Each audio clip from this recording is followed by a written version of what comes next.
Well, hello everyone. Thank you for bearing with me while we were getting everybody loaded in, and welcome back to the joys of game mastering.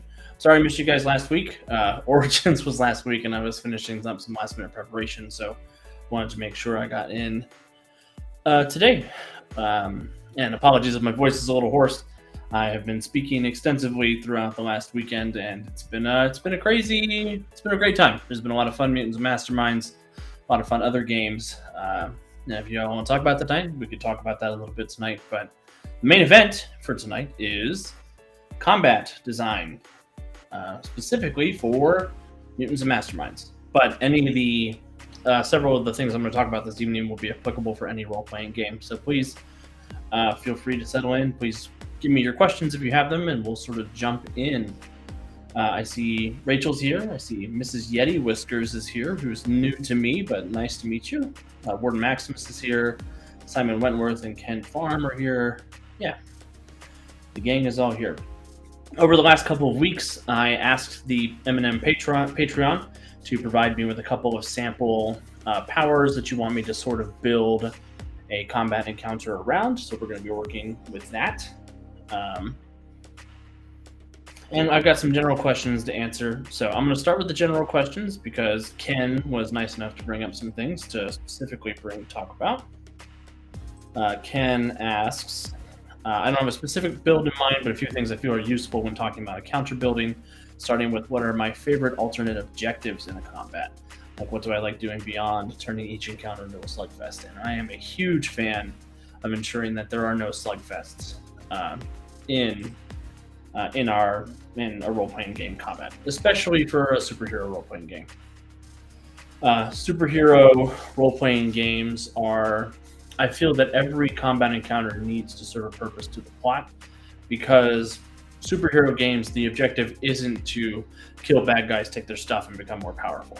It is to save the day. It's to stop whatever evil thing is happening. So every fight should have some sort of objective, whether that is trying to hold a piece of ground before something happens, trying to switch off a device, and there is a villain trying to stop you from doing that. There was a really cool combat in the Terror from the Skies adventure that Pook wrote, which was... Oh, let me turn the music off also. I forgot the music was still playing. But Pook wrote a scene at the end of Terror from the Skies where there's a fight taking place on a floating fortress that starts to drop out of the sky during the final fight. So some of the heroes have to take time to repair the ship that's crashing to the ground, while other heroes defend them from villains who are trying to ensure that this giant aircraft carrier slams into the ground. So there's a lot of cool stuff like that. I like when a villain has something they're trying to steal and get away from the heroes, so it's sort of a quasi-fight, quasi-chase scene. King of the Hill, repair something, capture the flag. Basically, any combat mode that you find in a first-person shooter that isn't just kill everybody, those are some pretty cool places to begin looking for inspiration. But ask yourself what the central conflict is. Ask yourself what does everybody in this scene want out of it, and build your challenges out from that. That's my best advice for that. Hi, Squire. Good to see you here tonight. Ken also asks, how do you challenge characters with very high mobility, characters with super speed, flight, teleportation, etc., without it feeling cheap or nullifying their powers? And that's a great question. And it's one that I often find it's one that I often find people asking when they first start off with Mutants and Masterminds, if they've come from something like D&D or another game system where you can move 5 or 6 squares on a tactical map. And challenging characters with those high mobility options can seem daunting. The easiest way to do it without nullifying their abilities is to just expand the scope of a certain combat situation. Make it so that the fight takes place across a whole city instead of in one small area. You can also introduce environmental concerns, things like large open bodies of water, sight blocking terrain to stop people who have the teleportation ability,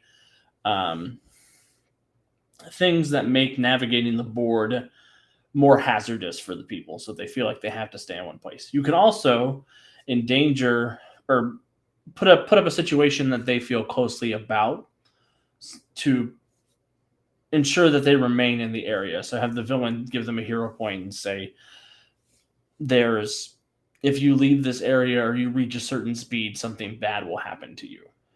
Um, but more often than not, I just say let them run crazy. They paid for those power points, and they're telling you that running amok is sort of part of the fantasy they're looking to engage with. So I often don't think of it as trying to deal with those powers so much as finding interesting ways to challenge the players who picked that. And then the last thing Ken asked was I know Alex is a preparation god, but any tips on coming up with enemies and encounters on the fly? It's funny you mentioned that. I do have some fun tips, especially for Mutants and Masterminds when it comes to coming up with enemies and encounters on the fly. The first thing I do is I have templates for specific types of enemies. So I look at the power level. I look at the power level of the scenario, and I have a chart that I work off of, which I am sharing in Astonishing Adventures Assembled, which went to press yesterday. So it'll be available in July. So Astonishing Adventures Assembled is coming very quickly, and I have a whole section in that book about how to balance combat encounters for Mutants and Masterminds and how to adjust them. But I take templates related to the power level. So I've got a template for a perfectly balanced PL7 character, which is just sevens across the board: 7 dodge, 7 parry, 7 toughness, 7 will, 7 fortitude, 7 to hit, and 7 or DC 22 for damage 7. And I flavor it however I want. I keep those. Literally, if I'm running into a situation where the players have gone a direction I wasn't expecting them to, I can pull out an index card, or I can write down on my notes real quick, PL7 minion, those numbers all the way across. And my templates work in multiples of 2 in either direction. So if the minion is not just a bog standard, I'm sort of a jack of all trades at everything, I'll adjust the numbers by 2. So if they're a little more dodgy and a little less tanky, I'll go up 2 to the dodge and parry. I'll go down 2 on the toughness. And I'll usually mirror that in the attack and damage as well. So I'll go up 2 for the to hit. So if PL7 to be a 9 to hit and a damage 5 to still keep you at your PL14. Or I'll have an affliction that is PL, it's DC 10 plus the power level limit. So if it's a rank 7 affliction, it'd be DC 17. And then if they're particularly good, like I know they're a speedster or they're meant to be a brick, I'll go another 2 up. So I'll be shifted 4 in either direction. So another 4 on top of their dodge and parry, and a 4 from their toughness, or vice versa, and their to hit and their damage, that sort of fun stuff. That's for instant enemy design, and that works for any enemy. You know, as a GM, you have a lot of freedom in Mutants Masterminds to really lean on improvisation and description, because the number system is very simple. You take your power level times 2 and you balance that for the things that are balanced to it. And at the end of the day, you can usually get away with rolling dice, looking at them meaningfully, and telling the player this is what happens. That's one of my big favorite things to do. As for designing an encounter on the fly, that takes a little bit more effort. It's understanding where the PCs have gone and coming up with at least one neat thing that happens there.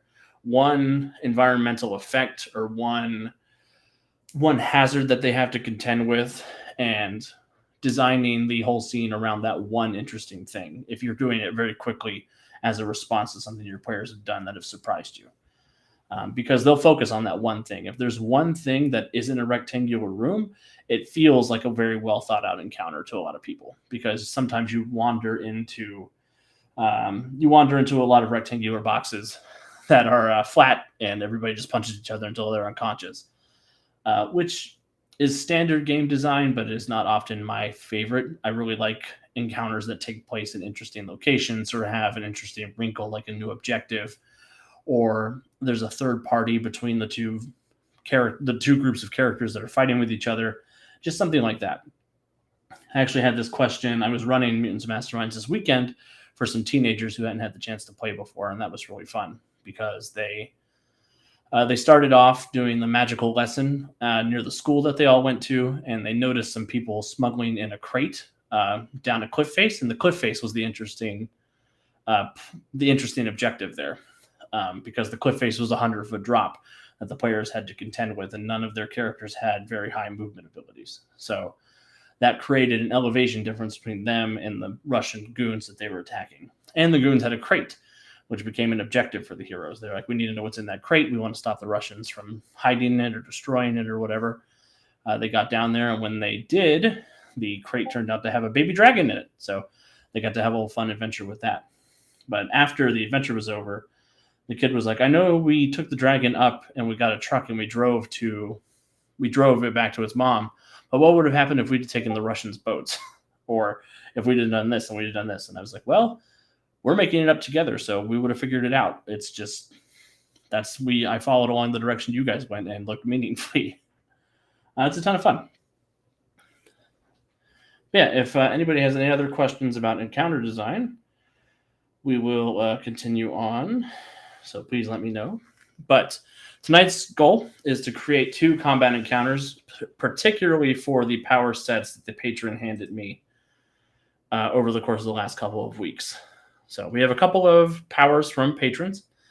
I'll just sort of go down through them real quick so we know what we're working with, and then we'll figure out something to challenge these particular kinds of characters. So we have a power called the Megasonic Missile, courtesy of RC over on Patreon, which is a ranged, penetrating, multi-attack damage 10 with the homing extra, and it has an interesting side effect, which is damage 10 to self, alternative resistance fortitude. So this is a huge missile that blows up a big area, as many people as you want to target it with multi-attack, or you shoot one guy a whole bunch, and if you miss, you get to roll again, which is kind of handy. But it does blow you up. So it is a high-risk, high-reward sort of power. That's looking into that, you can tell that the player who came up with this really likes big plays. They like to take big gambles on attacks. So they like each of their actions to feel meaningful in combat. So that's something to squirrel away as a potential plot point for the fight that we're going to be coming up with. So we want to try to incorporate some kind of big sacrifice play. I think what I'm going to do is I'm going to create a combat encounter that's sort of in the middle of an adventure and a combat encounter that's at the end of an adventure, so that we have sort of, you could see the difference in tempo between a fight that takes place near the beginning or the middle of a story and a fight that takes place at the end of one.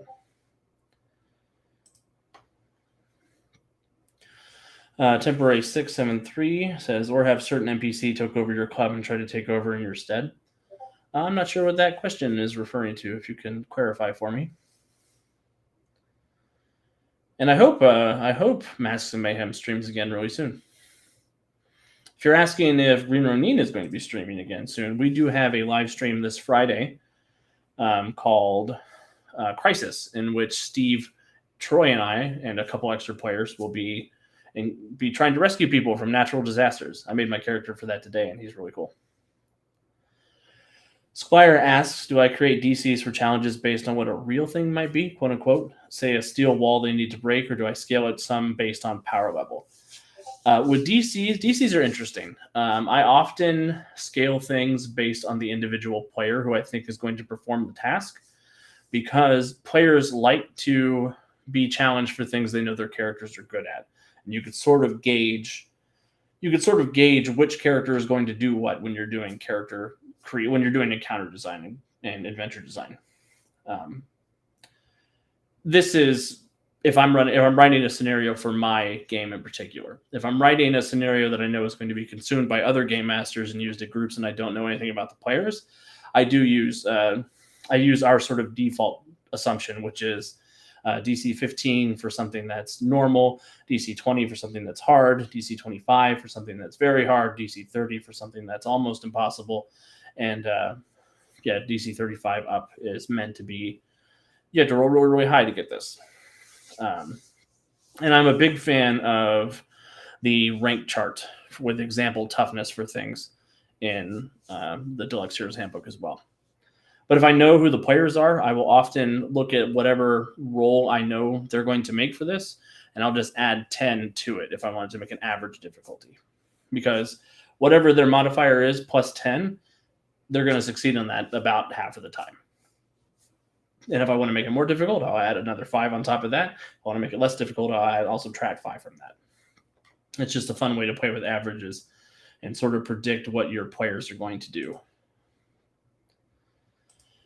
The next power we have comes from Claude, which is a character. He gave me a whole character, which was kind of nice instead of just a power, which is Griffin the Angel, who is a character, a PL10 hero. I'm going to assume all of these characters are PL10.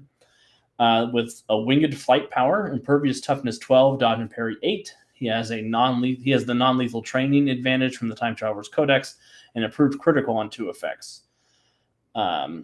And seems to use a blade called Justice, which allows Griffin to do either of the following things: an armor-piercing strike, which is a penetrating attack that affects insubstantial, and Flurry of Steel, which is a multi-attack that affects insubstantial. So Griffin is a powerful close combat fighter. It does not look like Griffin has takedown, so it looks like Griffin is mostly concerned with getting into close, honorable combat with one big opponent, and has the ability to fight ghosts, which is something that can be a fun way to incorporate something for Griffin to shine in. And again, looking at your players' character sheets, you get a lot of information based on the things that they build and the things that they're interested in. They give you a lot of information for free if you know what to read. The third power is Imbecile, in all caps with an exclamation point, courtesy of Abel, which looks to be a perception range damage with a resistance to will and is sense dependent. So the character has to be able to hear you insulting them to cause mental anguish. It's like Vicious Mockery, which is one of my favorite spells in D&D. Basically, this character is so condescending that they hurt you every time they insult you, that feels familiar. And we have two more characters or powers that we were handled. The second we were handed. Sorry, I'm having trouble speaking. It's been a long week, but we have Corinth Zusher, Xusher, courtesy of Jonah Barclay. Corinth is an alien veteran from a different planet who's come to Earth for a vacation as a hero. His powers are very combat focused with multiple ways to get into combat. For example, he's really broken senses of penetrate concealment, extended 5, rapid 5, with tracking for his burrowing and flight and his PL10 to his attacks and afflictions, allowing him to perform well in combat. He even has expertise battle tactics if he gets lost and has other skills to help along the way. The only downside is he is constantly distracted and vulnerable. So let's see how you balance around him. Again, this is another character who has a lot of interesting tricks, specifically to get up close and personal. So this is another close combat character. But this one, again, has flight, but also has burrowing and has interesting senses. Again, another character who wants to have an interesting environment, who wants to have obstacles that his interesting powers can push through. And then the last character we have is Razosh, courtesy of Big Nate over on Patreon, which does not have any rules associated with it, but he did write a little bit here. Razosh, I choose you. After a few more automated turns, the cubes land on the ground and a bright light pours from the upper side. From it, Razosh the Mighty steps onto the field of battle. As he screams a warrior's battle cry, flames erupt from his body, and mighty battle axe made of fire manifests into his hands. Who dares to challenge the might of Ra? Stand and be judged. Razosh is a human of Egyptian descent and ordained by the god Ra as his magical herald. He can generate and manipulate the flames he produces. He's got pretty good strength and endurance. He has great will of fire that allows him to build basic objects with flames, weapons, a cage, or a wall, or just blast people with it, or go toe-to-toe. He's a skilled warrior with 2,000 years of training, good speed, but not too overpowered. His skill helps a lot in the fights. The guy can be a bit brutal at times and has a berserker rage that burns hotter and harder. He's lost control at times. His true form is that of a 12-year-old boy named Moke that was turned immortal by Ra and used to host the spirit of this warrior herald. So a little bit of Billy Batson, a little bit of Wolverine, a little bit of fire. It's a lot of fun. Moke is aware of Razosh and has no memory of what Razosh does while he is out and about in the world. Moke does need to rest if injured and is the one who deals with the suffering of all Razosh's battles. So this is our party of characters that we're going to be building something for. Again, we're looking at PL10.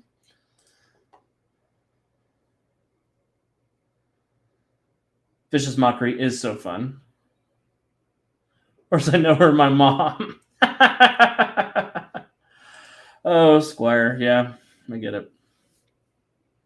But yeah, so this is our party. We have 3 melee monsters, basically. We've got Griffin the Angel, Razosh, and Corinth, who are all interested in close combat, seem to be very good at it, and have interesting movement powers.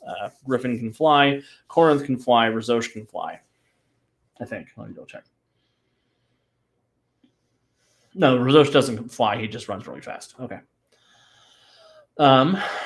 As far as ranged combatants, we've got the Megasonic Missile character, and we've got Imbecile. So we have a character who can affect will, we've got a character who likes to blow things up, and we've got 3 really strong melee characters. So we're going to build a combat scene for the middle of an adventure for these characters.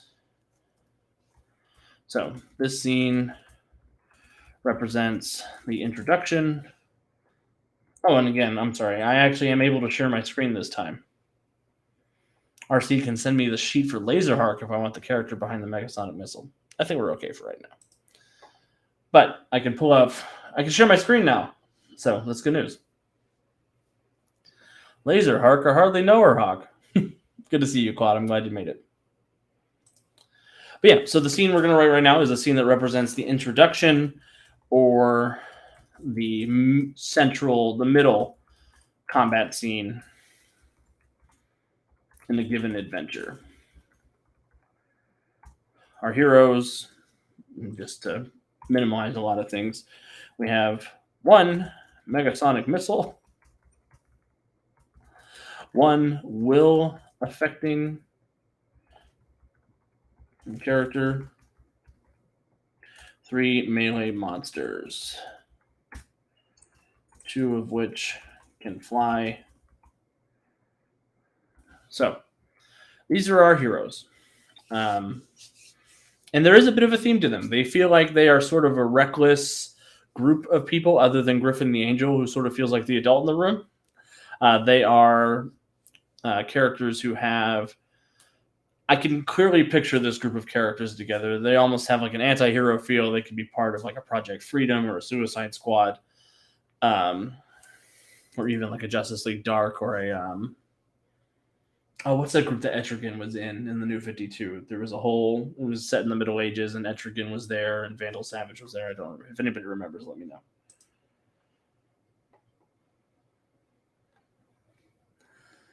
RC tagged Claude on Twitter because he posted the family team advantage. We had a lot of fun joking about that after M&M Monday yesterday.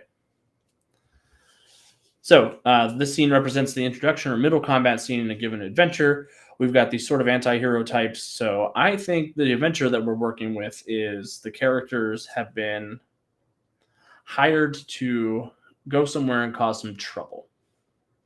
So this is going to be a very proactive combat scene for them. Name of the scene. You don't have to name your scenes, but I often like to. Even if it's just like a little jokey song title or something like that. So, but this scene name is going to be something simple. It's going to be Snatch and Grab. And again, I like a synopsis for everything. So, Snatch and Grab scene. Our group of brutal anti-heroes are tasked with stealing an artifact from Daedalus's vault, and they run afoul of the automated security system, which includes what would Daedalus have in a vault? He would have robots, laser turrets, and in order to not leave our character out who only has will affecting abilities, this is another thing to keep in mind. If you are going to include things that specifically preclude heroes from operating, you want to make sure that they get hero points and can come up with interesting power stunts. You don't have to always give something for those characters to do, but make sure that they have the ability to power stunt, or there is something in the scene that they're able to find. So you know what? I'm actually not going to include anything that Imbecile can be used on. So robots, laser turrets, and automated traps. And I already used automated in this sentence, so traps. So this is our general, this is the one sentence boom of the scene that we're doing. We have a goal for our heroes, which is to steal the artifact. We have what they're going up against, which is Daedalus's automated security system. And now we just have to figure out where the vault is and come up with interesting ways for these characters to use their powers in the middle of the scene. Demon Knights. That's what it was, Ken. Thank you for reminding me. Squire Daedalus cannot catch a break so long as I am in charge around here. Daedalus is my favorite Jimmy Olsen for our setting. Yeah, I've actually don't tell anybody, but I'm working on a Daedalus book. So just keep that between us here on stream. Not a source book, a Daedalus novel. Not to get confused. So we have our setting, which is Daedalus's vault. Get out of here, thing. Daedalus's vault is buried in the mountainside of is buried in a Greek mountainside.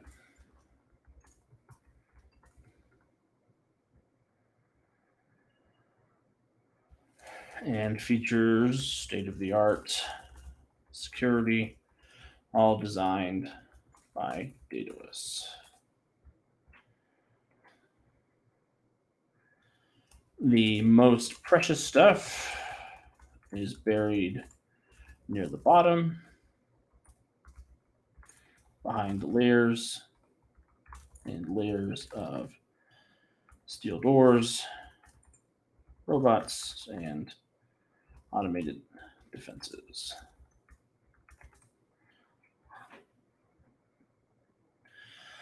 And when I'm writing out the setting, I'll often include the setting actions because I like to have, in any given scene, I do like the environment to play some part in what's going on.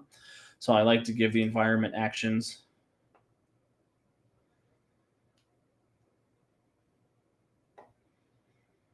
Team feels very Prime Wardens from Sentinels of the Multiverse. Shh, don't tell anybody. I will shut up and take your money. Don't worry. Yeah, I've actually I've got an interesting plan to do a couple of books in different decades, starting back in the early 1900s with the World's Fair, and having him go up against Jack of Knives, sort of like an H.H. Holmes style Devil in the White City novel, and then jump forward a couple of decades and have him go up against Labyrinth and Taurus, and then end with him finally revealing himself as the superhero Daedalus and facing off against Hades with something. So, yeah, Claude, I'm also a big fan of giving the scene its own turn in combat. Those are the kinds of things that really make a combat scene stand out for players, in my opinion. So, some of those defenses are outlined below. They get to perform actions on initiative count 20. Perform one of the following actions on initiative count 20 in any fight that breaks out within the lair, the vault. Daedalus doesn't have a lair. And you can incorporate these lair actions into skill challenges too. That's the interesting thing about M&M is that a scene can flow from one kind of scene into another scene very quickly. So breaking into the vault is probably starting as a skill challenge and escalating into a combat. So feel free, if they have failures at any point in the skill challenge, to use one of these actions as a consequence for that failure, just as you're building out this scene. So we have a laser gun, and we're building for PL10, I should say.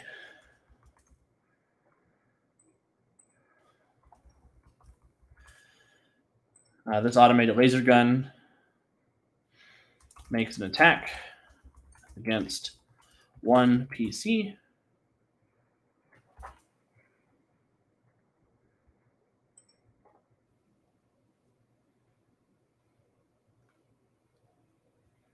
Daedalus is also my favorite ship.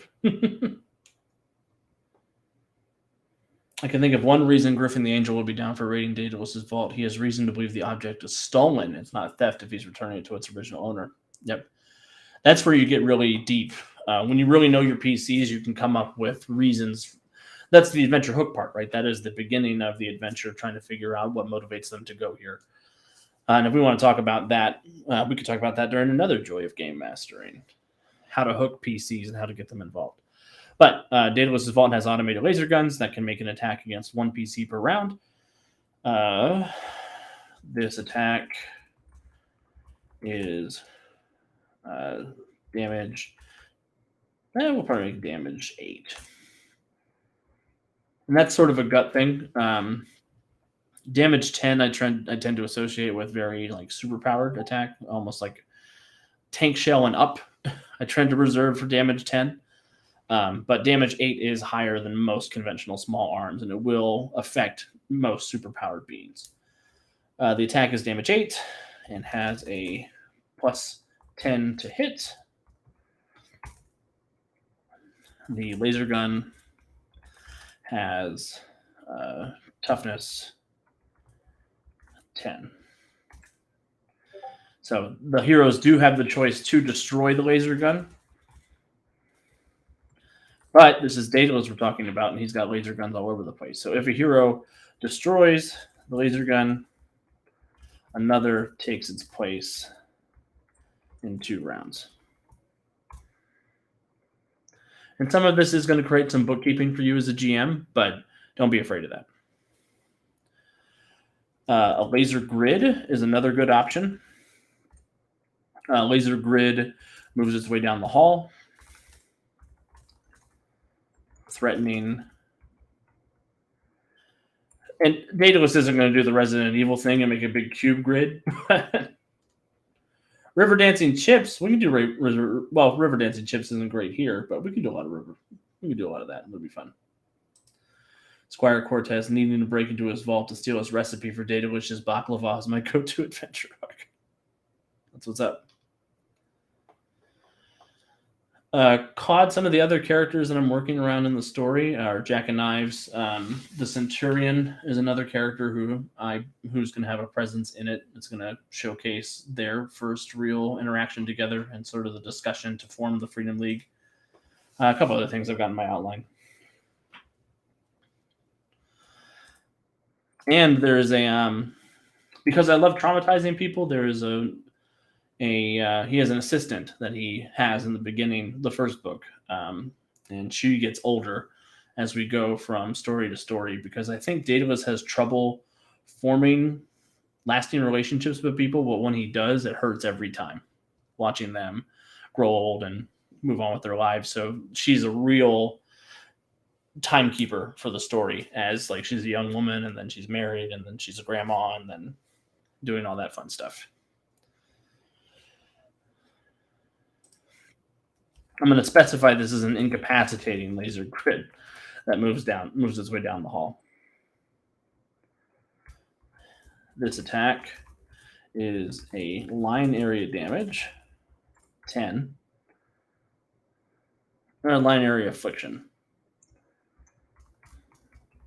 Resisted 10, resisted by fortitude. First degree is dazed. Second degree is stunned. Third degree is paralyzed. And what's cool about this line area is that it won't affect Daedalus's minions because they're immune to fortitude checks, because they're constructs. This attack only functions in the corridors, in the vault corridors,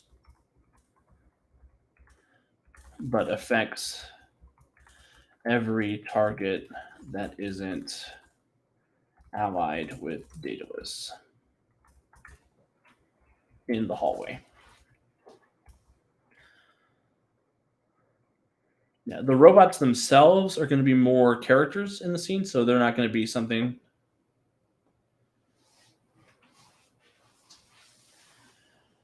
What about the Resident Evil thing where you got to collect a bunch of gems around the map to get through a door? That is one thing. Maybe Daedalus' version of Ambrosia. Nice to see you, David Bodie. Thanks for joining us. Daedalus has had enough encounters with the Olympian gods. He probably has access to real Olympian Ambrosia. Yeah, probably. Andromedork, yes. My goal is to always bring pain when I when I write books. When I write fiction, anyway. And usually when I make role-playing games, there's a pain element to it. All right. One last layer action for the vault. We've got a laser gun. We've got a laser grid. We should have capture spheres. These are energy projectiles that slam into heroes, that slam into PCs, and capture them and blow up into hamster balls, basically. That trap the heroes. This is a snare 8 effect with a +10 to hit. It is resisted by dodge and overcome by damage or sleight of hand. So those are 3 layer actions that can happen and during any scene set in the vault during this. But it'll come up in the combat. The fight itself is going to take place in one of the lower vaults.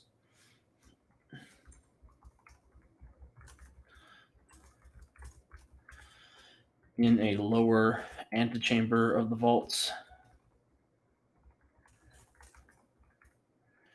With 4 raised platforms holding pedestals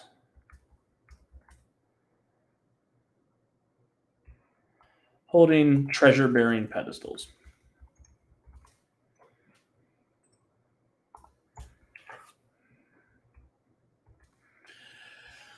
Three of these are going to be fakes.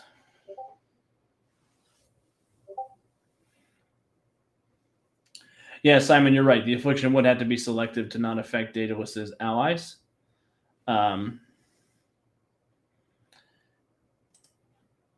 If you're talking about the incapacitating laser grid, because it's a line area. Although I don't believe. As the GM, you have the choice if you want it to be selective. By default, this cannot affect Daedalus's constructs. So I'm going to change not allied with Daedalus. That isn't a construct in service of Daedalus.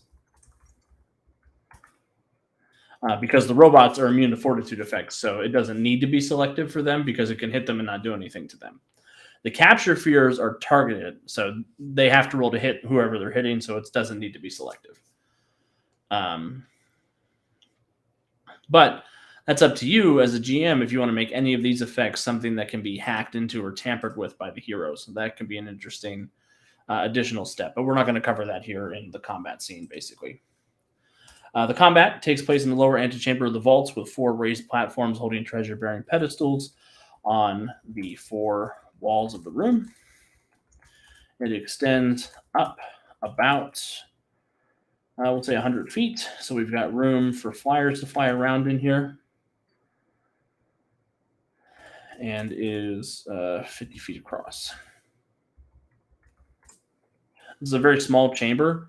But our heroes that we are working with today have a lot of mobility options anyway, so I'm not really concerned about it. I'm keeping it mostly contained to make sure Megasonic Missile and Imbecile have a chance to have an impact on the story. The finale might have more. How about cats armed with laser rifles? Yeah, we can do cats armed with laser rifles. Ken, I'm glad you think so.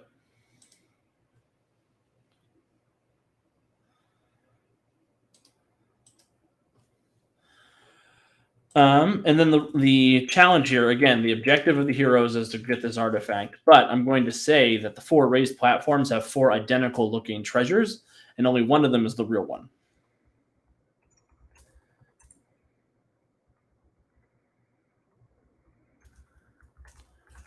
Identical to the object the heroes are looking for.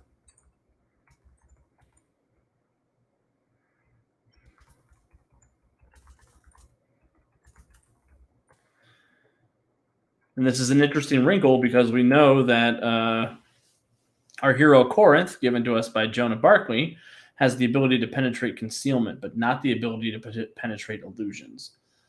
So if it is an illusory tablet, it's something that he won't be able to notice is fake.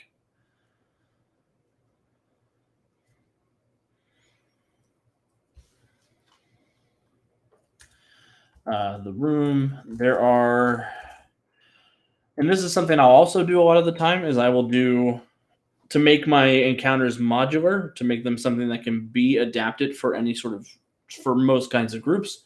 I'll take, I won't set a number of villains. I'll say there is X number of these robots per player character here. The robots are going to be PL8 to go up against our PL10 heroes. And in my chart, that's usually, I should have my chart pulled up. That would have been smart.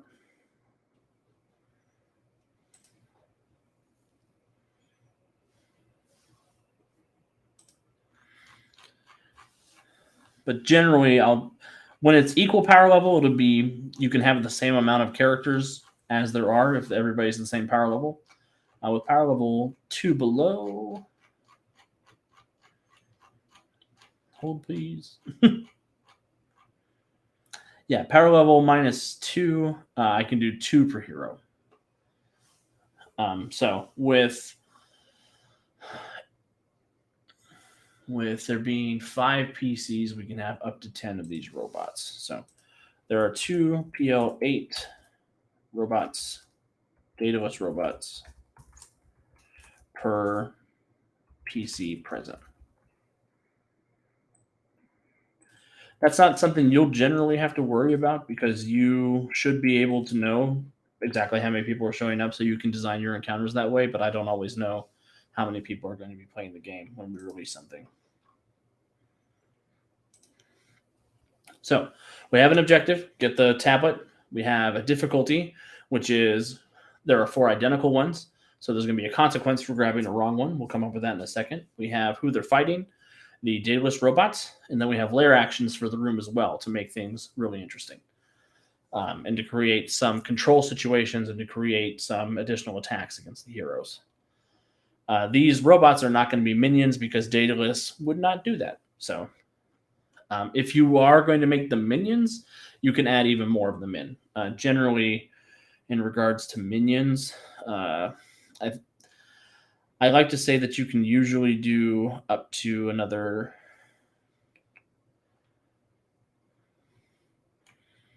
You can increase the number again by half. So if you have minions, you'd be looking at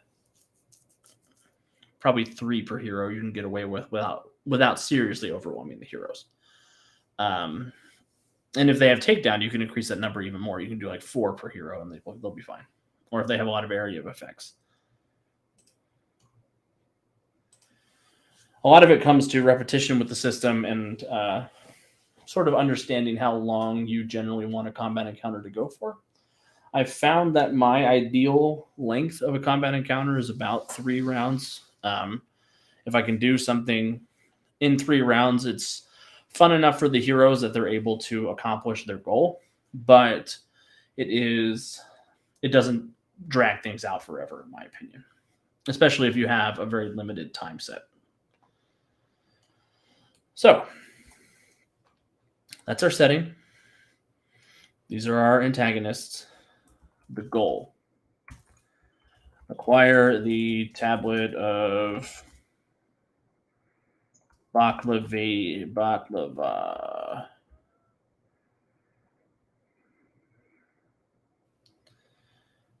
Baklavanius. There we go.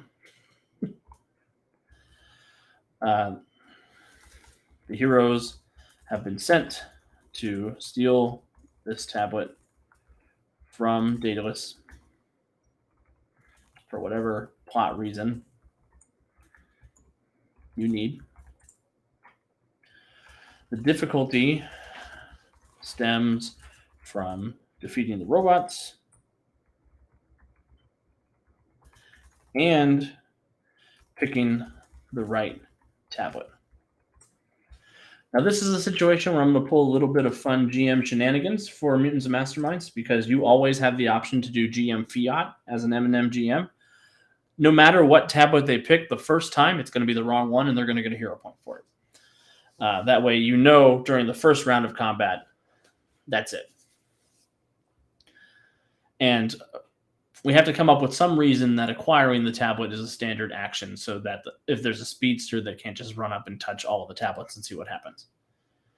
Or they do touch all of the tablets and see what happens, and you give them a hero point and you blow them up. No matter which tablet is selected first,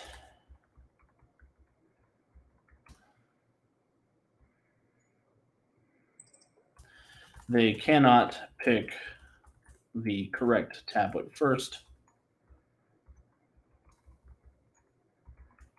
no matter which tablet is selected. Award the affected hero with a hero point and have them resist the following effect.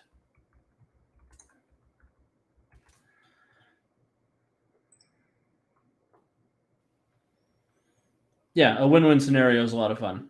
And I'm a very strong proponent of always failing forward in M&M. Even if your heroes fail, which they often won't, make sure that failure doesn't grind the story to a halt. Make sure that it leads to another interesting story development where they can not try again, but can free themselves or survive the consequences and move on to keep doing something cool.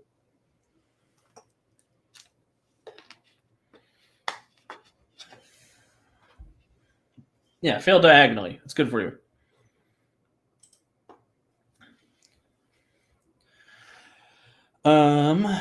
Yeah, the first tab, the first tablet that is selected, they resist the following effect. This is a damage 12 effect. Damage 12 triggered by contact with tablet. So they just have to roll that toughness check. There's no roll to save, anything like that. They get the hero point that is effectively saying you failed to resist this. You failed to get out of the way of this effect. If you want to make it a roll, you can.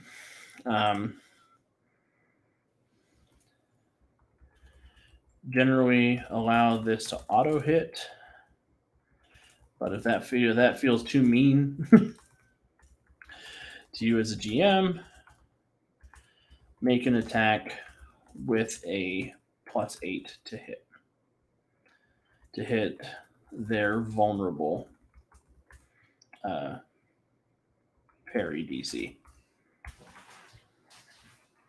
Unless, of course, they have uncanny dodge and they always have the full range of their defenses, or if they have danger sense as a sense, they can roll a check for it. Each of the following turns that someone attempts to interact with a tablet,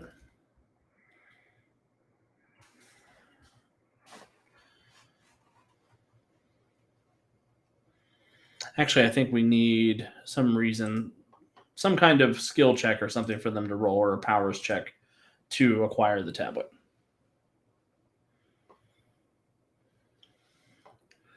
So selecting a tablet requires a DC 20 technology check, technology, powers, sleight of hand, or relevant expertise check.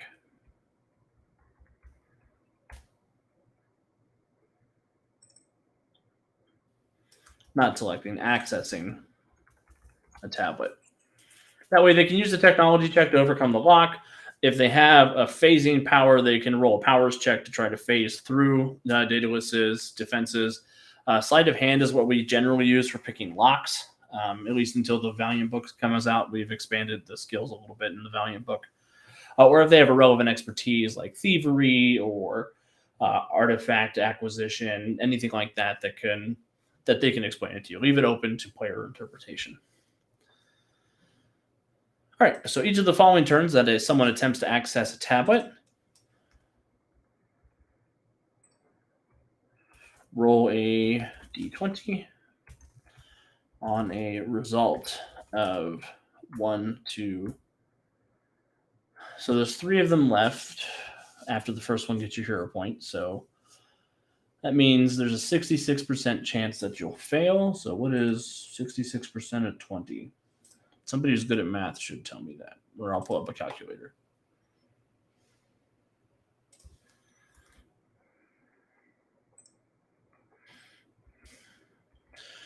G times 0.66.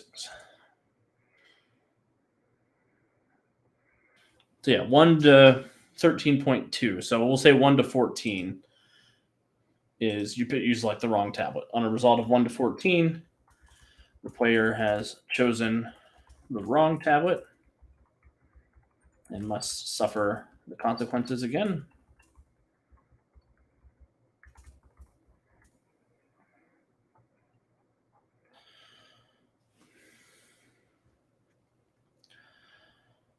Uh, 15 to 20 means they find the correct tablet.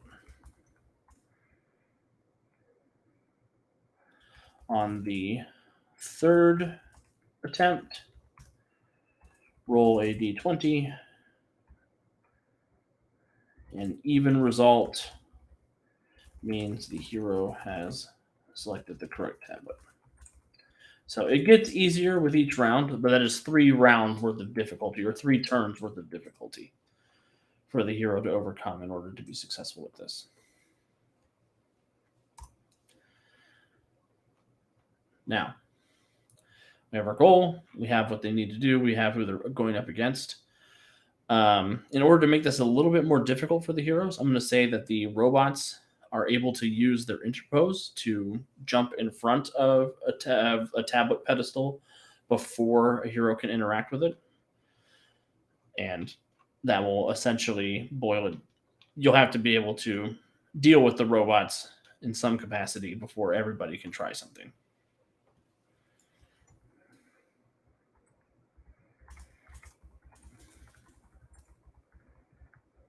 Their interpose advantage to prevent heroes from meddling with the tablets. So that means with our party, there are 10 robots in the room, and that can be up to 10 times that the robots prevent somebody from interacting with the tablet during this scene. So, role-playing the Daedalus robots. This is a section I like to include in my combat scenes, which is just what are these characters' objectives? What are these NPCs' objectives? What are they willing to pay for that objective? And who do they focus on? What is their sort of order of operations for fighting? And with this group, we have 3 melee characters, 1 will-based character, and 1 ranged character. And the robots are probably going to ignore the will-based character. Depending on what that character, how they look, if they seem to be threatening. Because the robots know that they can deal with the other 4 and then probably easily detain the character who can't hurt them. But that gives the character with the will abilities a chance to work their way, basically come up. They're on tablet duty in a sense. because they can't affect the robots with their regular powers. So they've got to be inventive with a power stunt. They can say, oh, look, here's a hero point. Daedalus has something else down here that's neat, but not one of the tablets that I'm going to use as a weapon. So be open to things like that. The Daedalus robots focus their efforts on taking down the close combat characters as quickly as possible. 4 of them move to the tablets to prevent tampering, with the others breaking into pairs to team attack the team attack Griffin, Corinth, and what's the other character's name? Razosh. So that means we have something that all 10 of our robots are doing, because there's 4 of them that move to protect the tablets, and they can fire ranged attacks using ranged attacks on Megasonic and Imbecile, with the others breaking into pairs to team attack Griffin, Corinth, and Razosh. Team attacking is a very good equalizer for characters who aren't quite as powerful, for the PCs and for the NPCs. So don't be afraid to use a team attack on a player character, because they will not hesitate to use it on you. I learned that today. I learned that this weekend during the Hades event.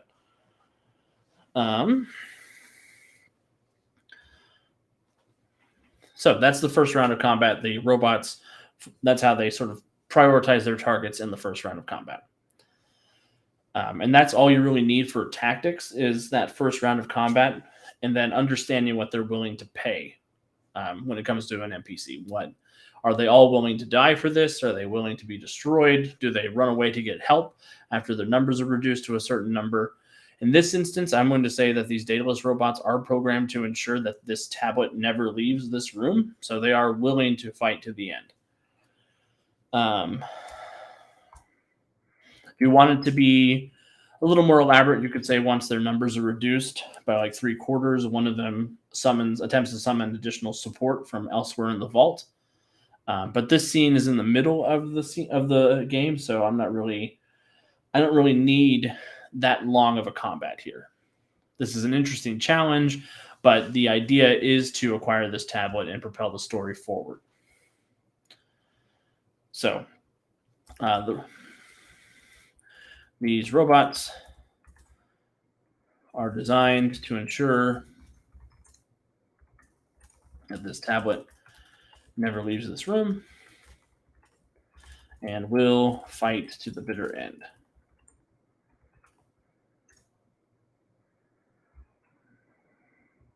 So that's the robots. The last thing to do for the scene is basically spell out your initiative and run the combat. Usually when I'm pre-preparing an adventure, I will go ahead and include, especially if I'm printing out my notes, I'll include a section for initiative with the character. I won't roll the initiative for them, but I'll include like Megasonic, Imbecile, Corinth, Griffin, and Razosh, that's the name.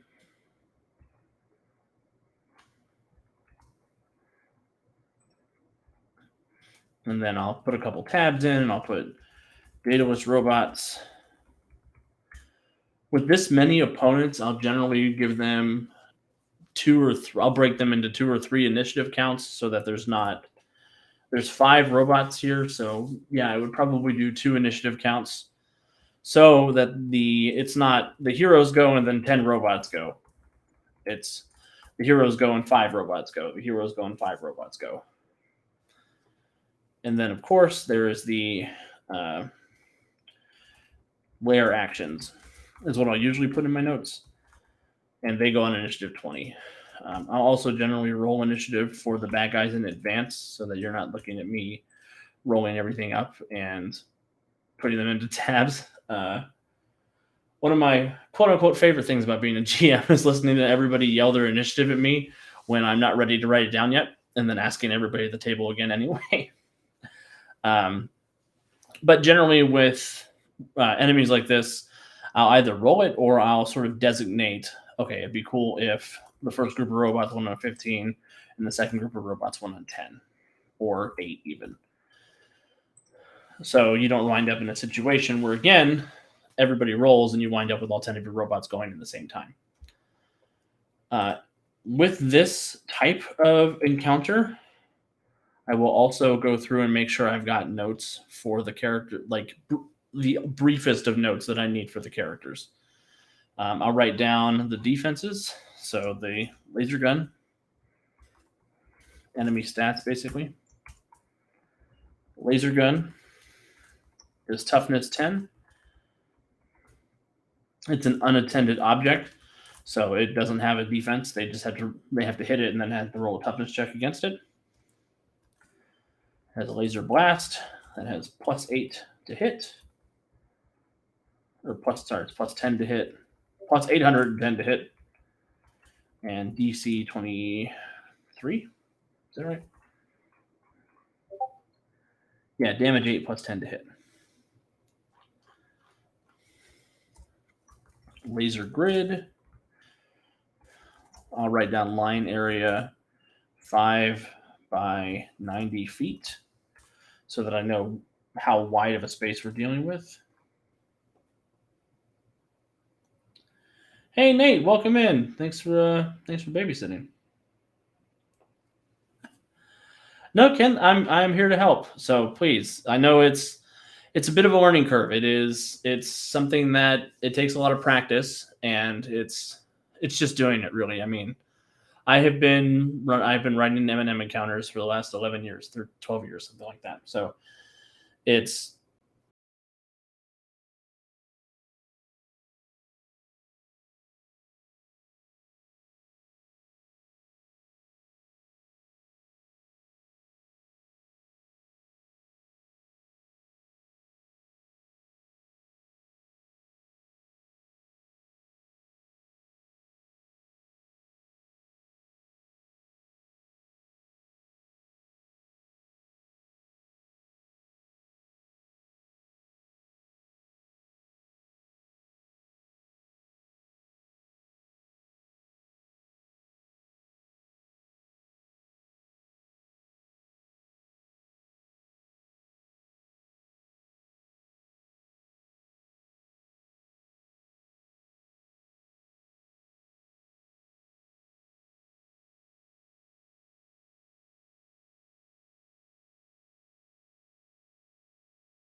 Am I back? Sorry about that. I think my internet took a dive. Please let me know if you can see and or hear me.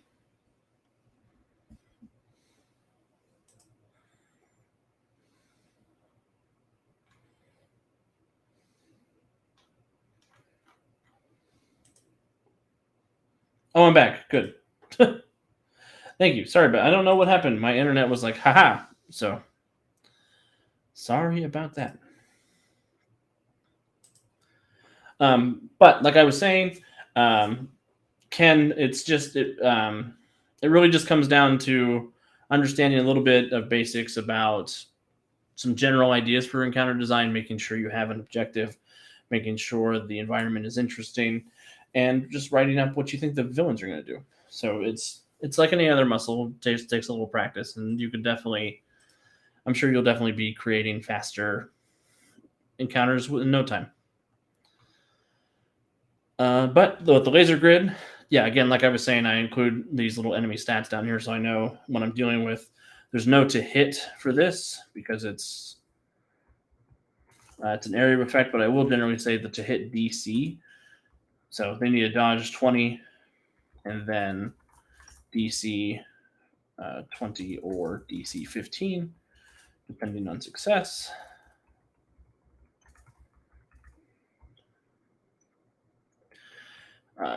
Capture sphere, which is a snare 8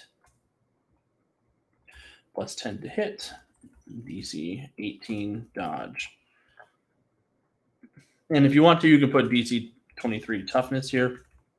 Toughness is the default, but it is nice to make sure you know exactly what defense you need to roll for. And I like to bold things a lot.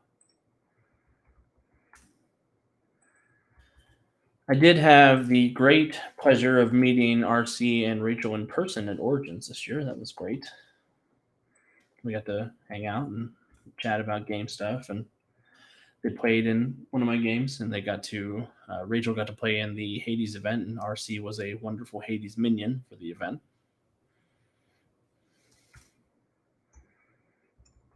And again, leaving what the resistances are, so you have all of your information in one place. That's the real trick, is making sure everything is accessible and what you need reading wise. And some of this will become reflexive as you practice it. It's just running games. And then the last thing is the robots themselves. So robots, dataless robots. And these are not serious opponents, so I will just mark down that they're PL8. And I do not need all of their stats. All of their stats is usually a waste. Like I don't need all of their skills. I don't need all their advantages. I just need to know as the GM, they have they do have the interpose advantage.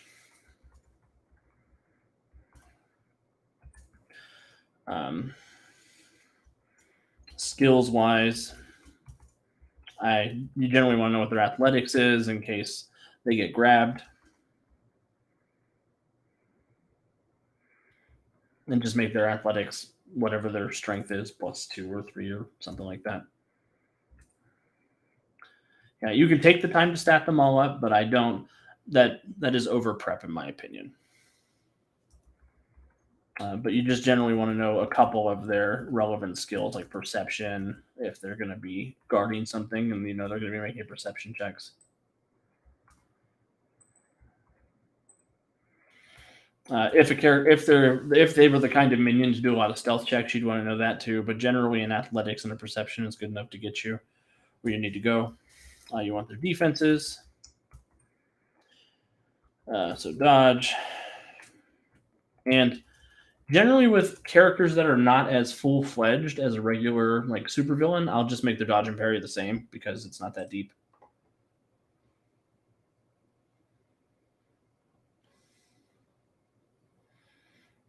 Yeah, I love the Mayhem cast. They're great.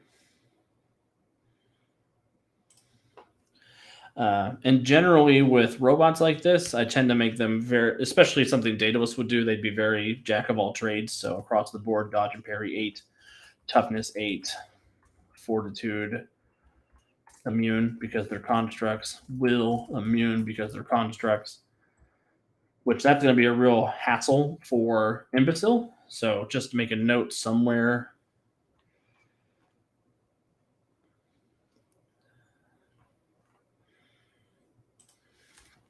Award Imbecile with a hero point due to robot immunity to will effects, because that's going to affect Imbecile disproportionately to the other heroes.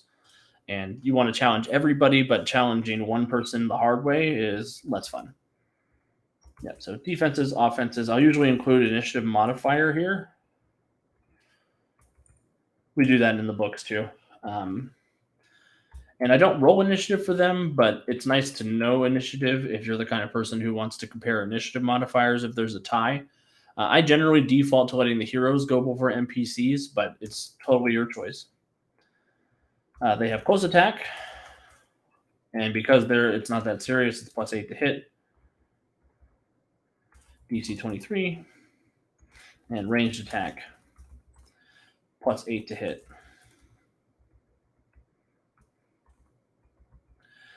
Come on, fingers, cooperate.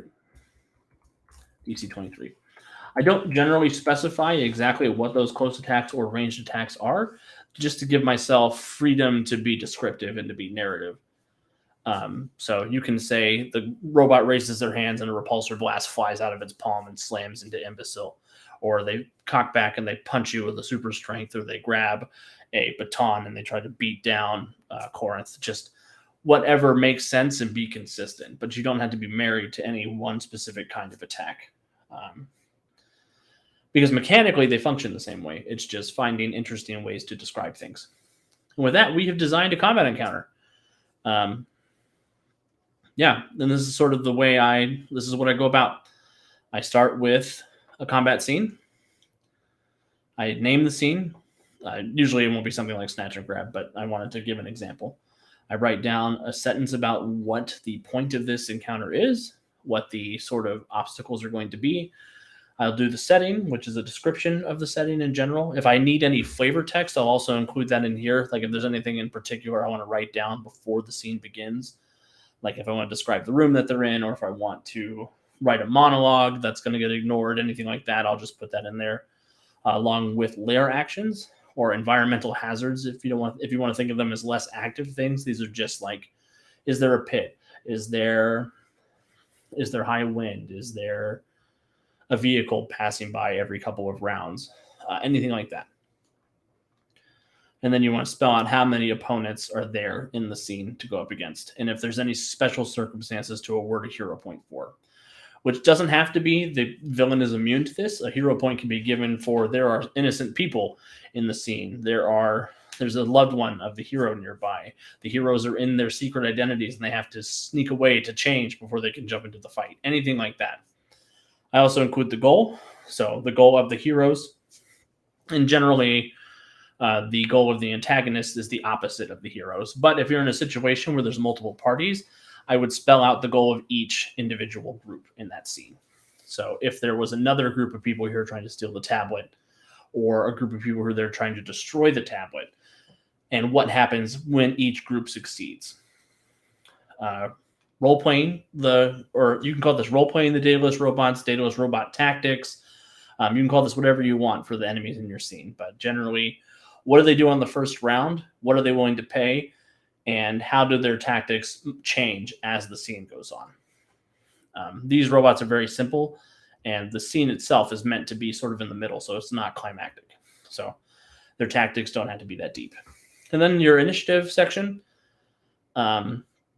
generally with pen, I'll fill in on the side here for, this is 5 minions, or 5 characters.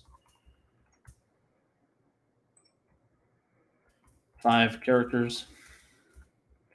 And then I'll mark those off as they go down. And then enemy stats, whatever environmental hazard you have, just the brief line, and then the robots, they've got a very brief stat block. If you have a bigger supervillain, you can feel free to put the whole stat block down there, but even then, I still recommend keeping it simple so you don't take up as much space, you have less paper to work with, and you don't overcomplicate things for yourself running the scene. How's everybody feeling? Now we have to play this out. That's on y'all. I will share the scene with the Patreon again, like we did for our last Joy of Game Mastering. Does anyone have combat encounter questions that they want to cover? Is there anything still sort of daunting, still makes it seem inaccessible to you as a GM? And would you like to see a similar breakdown for other kinds of scenes, like a skill challenge or an investigation scene or a role-playing scene? Is that something else that would be interesting? That would be of interest to you? And to be honest, this is only when I'm really prepared. I mean, there are some instances where I have come into a scene and I've been woefully underprepared. Looking to see if I can show you on camera.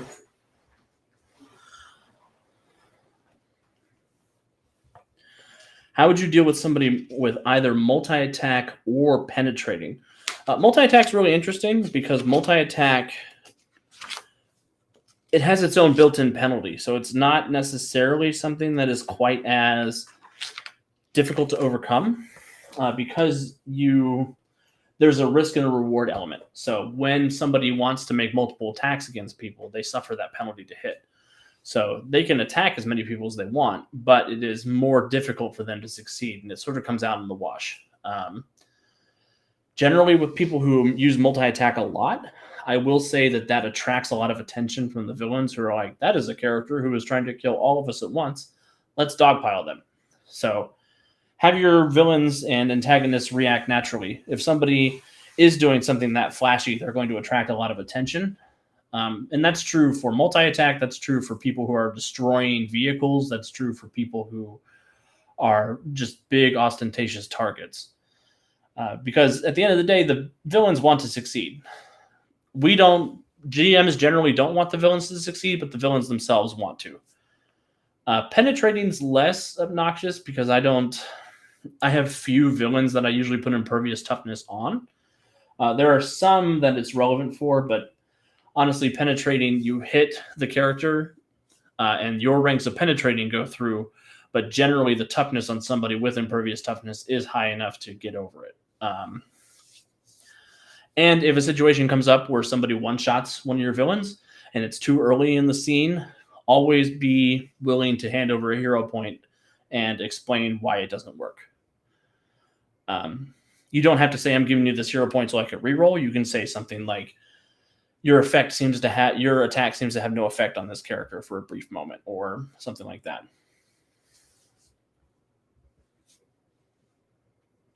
For the environmental effects having initiative, do you just plop it in somewhere with an initiative number, or do you prefer sticking it in at the beginning or the end, or guarantee it be somewhere? I almost always put lair actions on initiative count 20, because in Mutants and Masterminds, 20 is high, but it's generally near the middle. It's not too late in a combat scene to have an effect on what's going on, but it's also not like they walk into the room and they get blasted immediately. But you can mess with that if you want. You can roll initiative for the lair actions if you want. You can make the lair actions happen on the main villain's action if there is a main villain in your scene, or they could be triggered by somebody doing something on their turn. But I like them to have their own turn to help with action economy, because one of the difficult things with any role-playing game is that you show up, you fight a villain, there are 6 of you and one of them, and they have the same amount of actions as one of you. So it winds up turning into an Office Space situation where all the heroes are kicking the printer on the ground. And the villain is like, no, stop, wait, I'm cool. So doing things that can mitigate some of the difference there really helps with characters that you want to have stand out in combat.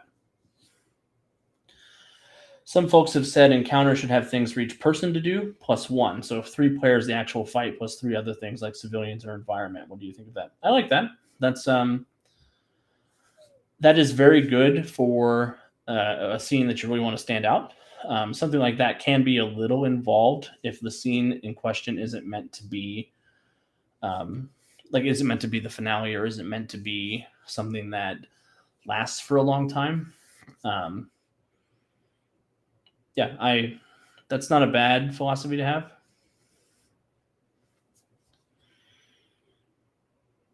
I'm trying to think.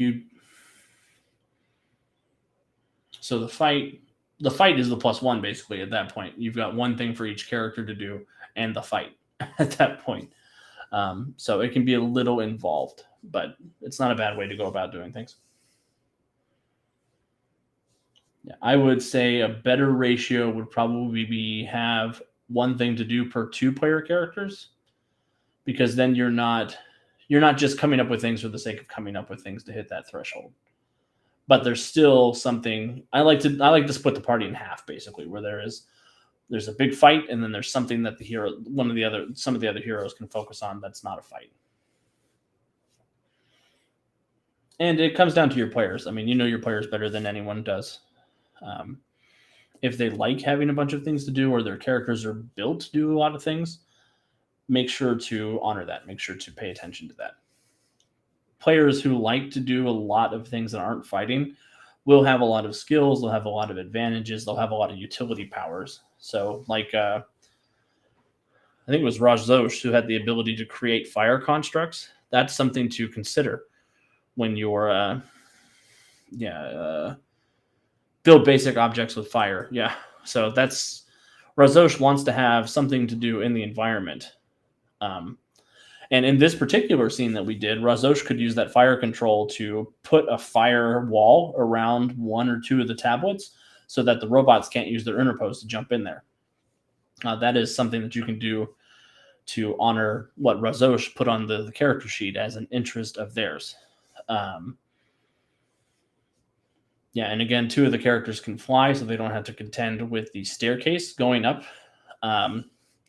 And Megasonic's got multi-attack, so there are a lot of robots in this scene. Megasonic is probably going to want to blast all of them.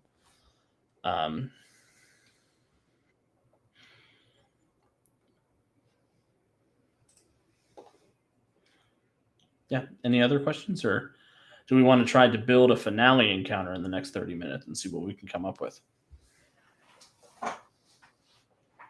Because this will be a little bit bigger. We'll do a finale encounter that has a couple of villains in it and some minions. I think that'll be fun.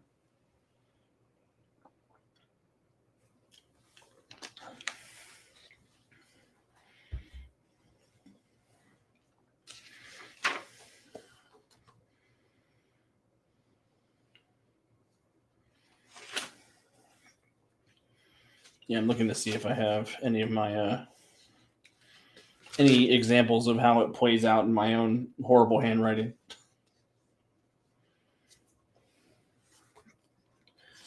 Yeah, this is when I have a lot of prep time. When I have less prep time, it becomes a lot more desperate. For instance, I ran an adventure last year at Origins called The Mumkey Returns, which was related to my Mummy game that I ran at Origins a couple years ago. So this is the cast from the 1999 Mummy movie. But my notes are much simpler. Like, I've got scene 2, interrogation. A villain wakes them up in a sewer lair. He thanks them for bringing the statue to him. Their sorcerer is freeing the god as they speak. The thugs go to execute the heroes, but the group breaks free and fight the thugs. So that is the whole note I have here. Plus, it's 1 thug for each hero minus 1. And then I just wrote PL4 for the thugs and gave them 4/4. So they get +4 to hit, +4 to damage, 4 dodge, 4 toughness. And then I had my little initiative section. And I had the minion thugs. I had 1 dash for each of them. And as they went off, they got tackled down. And then there was a wrap-up scene. That's the other thing I didn't include in this combat scene, is the wrap-up part. So what are the various success or fail states of this scene? In this one, I wrote, after the fight, the heroes can interrogate the villain. He took the statue to the place it was meant for anyway. The sorcerer is going to awaken the dark god and free humanity from the capriciousness of free will. So now our heroes know that they can go to where the sorcerer is because that was where they were going to deliver it anyway. And that is a page on an A4 size notebook. Just that was the scene, that was the objective, and that was the next part of it. So it doesn't have to be involved. It's when you're making an adventure, it's only as involved as you need it to be. But I have found that it helps to have more notes than you need occasionally. Yeah, I'll add that wrap up section here because that was the last thing. And again, wrap up just sort of possible endings and connections to next scene. I think personally that transitions are where a lot of adventures live and die for players. Not knowing where to go next is one of the most frustrating things for a player character. So you always want to make sure when you're writing a scene that you have definitive fail and success states and what the next thing is from that. And they have to be obvious so that the players can look at it and they can say, this is where I'm supposed to be doing. This is what I did. Where do we go next? So that it's not on rails, but it gives them a direction to go if they want to. Or if they see that direction, they think, no, I'm going to go this way. They at least had the option to go a certain way. So possible ending, and I'll sort of do these as bullet points generally. Heroes acquire tablet.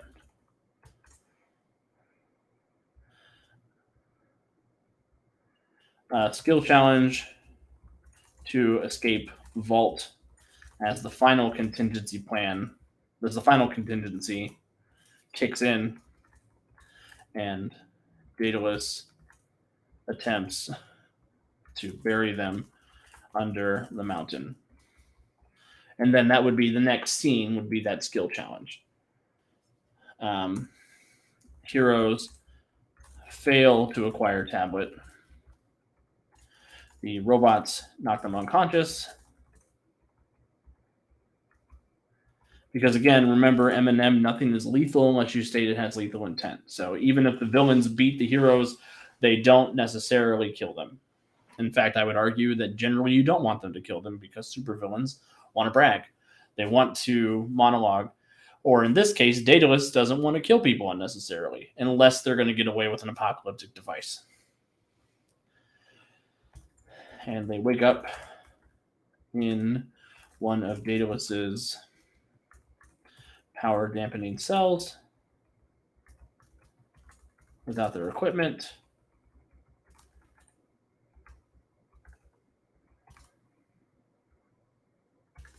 Give everyone a hero point.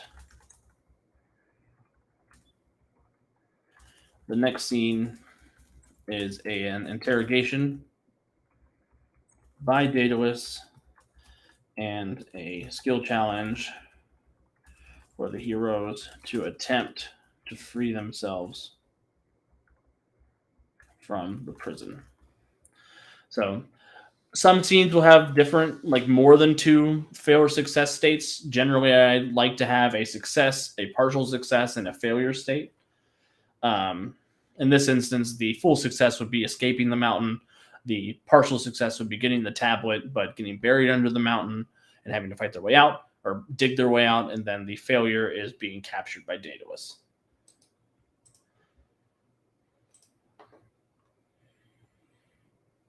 Any chance for those balance guidelines from the Astonishing Adventures Assemble to be released elsewhere, like Free Ronin? I don't think there's not a chance for it. I think it's just a matter of if somebody can put them over there. I don't know how things wind up on Free Ronin, but that's probably a question for Troy. I think Troy knows that. I'll have to ask him. Let me get my pen and I'll write that down.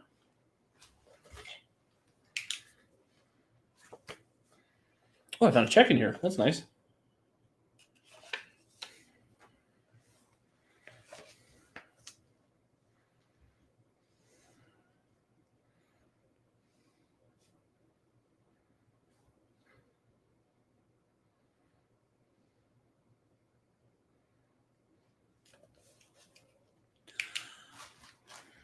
Yeah, I don't know that we have time to do another full scene, but I will talk about just some general advice for combat encounters, which is location, location, location. That's the main thing I stress, especially when people are just starting off with their combat encounter design, is to make sure that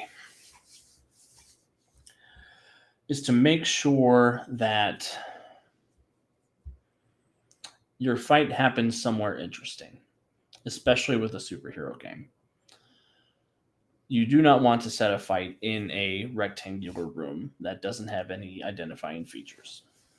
Um, Even if you're fighting on a city block, you want to make sure that there are elevation differences, that there are other things going on, cars passing by who do not want to be a part of the fight that can be a hazard all their own, where somebody accidentally careens into you in the middle of fighting a supervillain, um, or the fighting causes the ground to quake and open fissures or starts to knock buildings down, and now all of a sudden the heroes have this other thing that they've got to deal with. Or even just not all of the heroes have movement powers and the fight takes place on multiple elevations. So you've got one villain on top of a skyscraper, one building on top of a smaller building, one villain who's flying around the sky and isn't near any of the buildings, one villain who's underground, just so that there's a X, Y, and Z access to what you've got going on. Challenging heroes comes down to answering them with villains and locations that have unique features.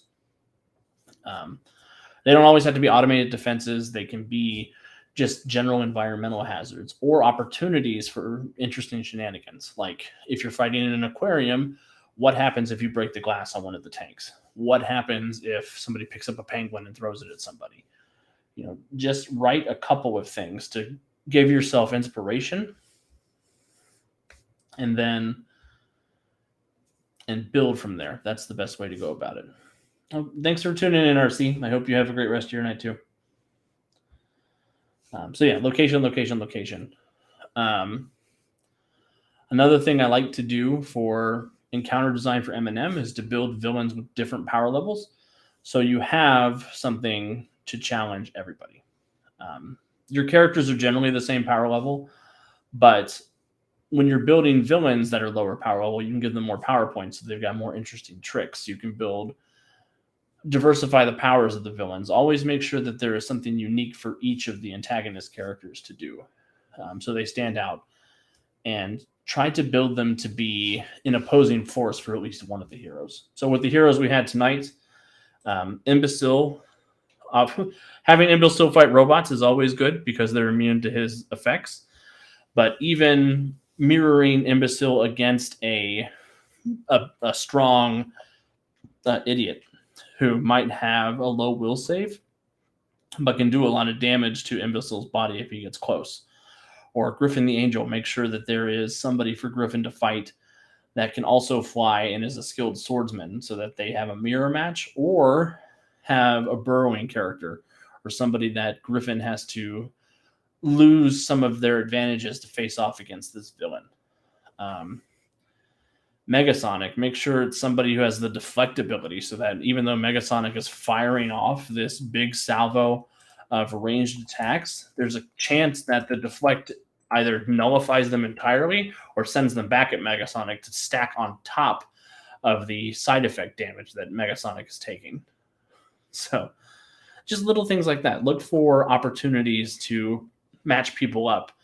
And if you make it obvious and then they wind up being some kind of counter against the hero who jumped on them, there's that famous comic book trope of let's switch dance partners. So yeah, it's just a lot. There's so many cool things that you can do. The other key thing I always stress is an objective. So make sure your villain has something to do. Make sure your heroes have something to do.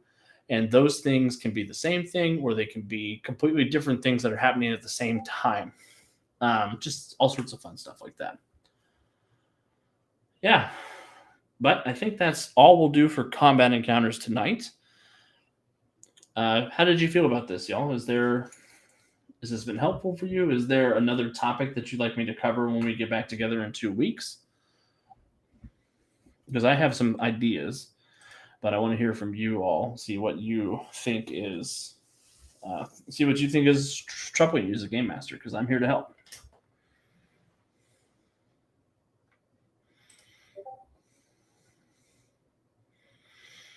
And I should say again that this idea came from Claude. Claude wanted to talk about combat design.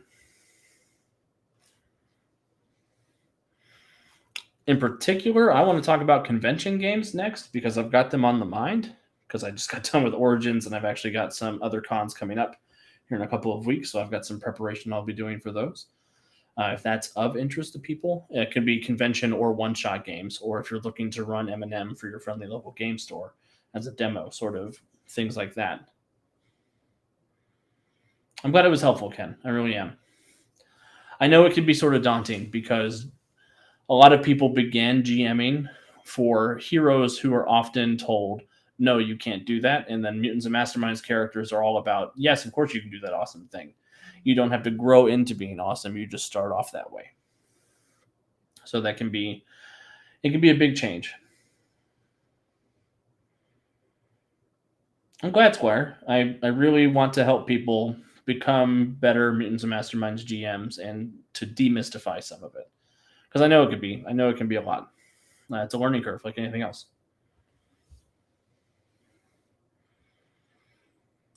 But if there's any particular topic you all want to cover, okay, cool. Well, in that case, in 2 weeks, we'll jump into convention games and one-shot games and demo games, things that are designed to be done for a one-and-done kind of scenario, and I'll stress often with strangers. But strangers as players, not as player characters, because generally you will do the character creation for a convention game. So that'll be part of the topic as well, is how to make convention characters pre-gens and some of the philosophies about that. Yeah, if there's any topics ever that you all want to talk about, please feel free to pop them into the Mutants and Masterminds Patreon, or send me an email at alex@greenrunning.com. I would be very happy to answer any questions. As far as what I've got going on, tomorrow we are returning to Freedom League Dark in the Multiverse of the Master Mage after taking last week off for Origins. Our heroes are just getting ready to head into Dormammu's Dark Dimension to try and find a copy of the Darkhold to stop the war going on between Emperor Doom and the Scarlet Witch. So it's going to be a lot of fun.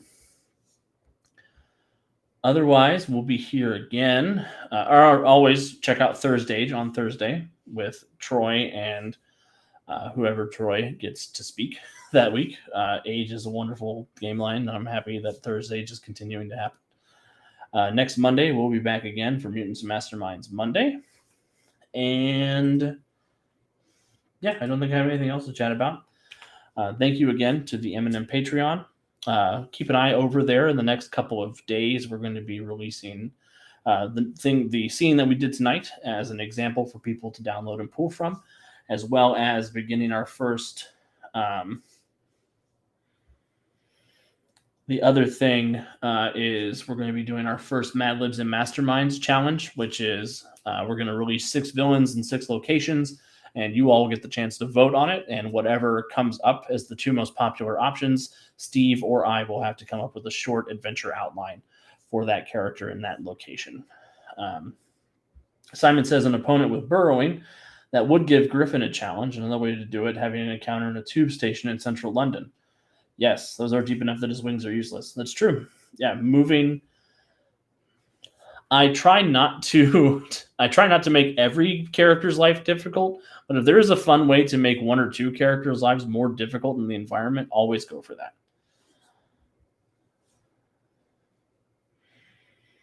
Awesome. Well, thank you again, everybody, for hanging out with me. This has been the joy of game mastering, and I look forward to seeing you all again in 2 weeks. We'll see you then.